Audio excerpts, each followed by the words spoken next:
বুঝলে বন্ধু, রেলওয়েতে চাকরি ইন্টারভিউ হচ্ছে। একটা চটপট ছেলেকে সবার পছন্দ হলো। চেয়ারম্যান একটু বাজিয়ে নিতে চাইলেন আর কি।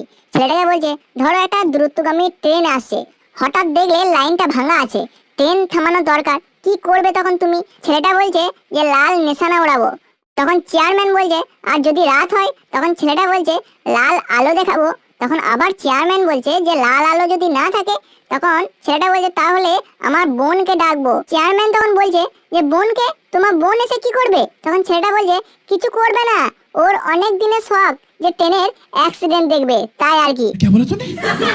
বুঝলে বন্ধু, সব সময় যে বন্দুকের ভয় দেখিয়ে ডাকাতি করতে হবে এমন নয়। প্রাইভেট স্কুল কিংবা নার্সিং হোম খুলেও ভদ্রভাবে ডাকাতি করা যায়, তাই না বন্ধু? বুঝলে বন্ধু, পুজোর মণ্ডপে ঢাক বাজানো চলছিল। একটা বিচিত্র দৃশ্য দেখে এক ভদ্রলোক জিজ্ঞাসা করলেন যে তোমার ঢাকের দুপাশে দুটো মহিলা ছবি লাগানো, কারণ কি? মনে হচ্ছে খুব প্রেম পূজারী। ঢাকি তখন বলছে, আরে না না, আমি পূজারী কিছুই নয়, এক পাশে আমার শাশুড়ি ছবি আর অপর প্রান্তে আমার বইয়ের ছবি। বুঝতেই পারছেন, বাড়িতে তো সম্ভব হয়ে ওঠে না, তাই হাতের সাথে এখানেই মিটিয়ে নিচ্ছি আর কি। বুঝলে বন্ধু, কি আজব দুনিয়া মাইরি। বইয়ের বকবকানি কেউ শুনতে চায় না, অথচ কেউ আবার বোবা মেয়েকে বিয়ে করতেও চায় না, তাই না বন্ধু? বুঝলে বন্ধু, কার্টুন দেখার বয়সে খবর দেখতাম, কারণ রিমোট বাবার হাতে থাকতো। আর এখন খবর দেখার বয়সে কার্টুন দেখছি, কারণ রিমোট বাচ্চাদের হাতে থাকে, তাই না বন্ধু? সিনেমা হলে এক বুড়ি একটা কোল্ড ড্রিঙ্কস বোতল নিয়ে বসেছিল। সিনেমা দেখতে দেখতে 15-20 মিনিট অন্তর সে একবার করে বোতলে মুখ লাগাচ্ছে, আবার রেখে দিচ্ছে। পাশের সিটে বসে থাকা বাবু বিরক্ত হয়ে বুড়ির হাত থেকে বোতল কেড়ে নিয়ে এক ঢোকে পুরোটা খেয়ে ফেললো।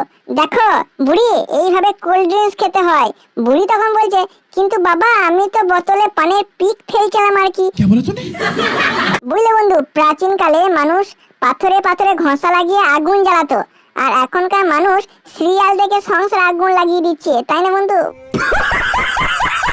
বুঝলে বন্ধু, অফিস থেকে ফেরার পর স্বামী তার বউকে বলছে, কি ব্যাপার আজ ঘর এত পরিষ্কার পরিচ্ছন্ন, সারাদিন ফেসবুক দেখো না নাকি?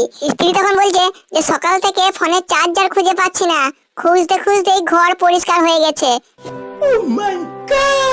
বুঝলে বন্ধু, আপনি 5 মিনিট কোনো এলআইসি এজেন্টের পাশে বসুন, উনি আপনাকে বিশ্বাস করিয়েই ছাড়বেন যে আপনি বেঁচে থাকার থেকে মরে গেলেই লাভ বেশি।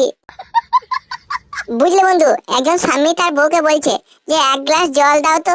স্ত্রী তখন বলছে যে তোমার তেষ্টা পেয়েছে বুঝি? তখন স্বামী বলছে, না, গলায় লিক আছে কিনা চেক করে দেখবো। বন্ধু, কেমন লাগলো বটে? যদি ভালো লাগে অবশ্যই লাইক কমেন্ট ও শেয়ার করে দিয়ে যাবেন, এবং যারা নতুন দেখছেন বটে তারা অবশ্যই চ্যানেলটাকে সাবস্ক্রাইব করে দিয়ে যাবেন। অসংখ্য ধন্যবাদ, ভালো থাকবেন। বুঝলে।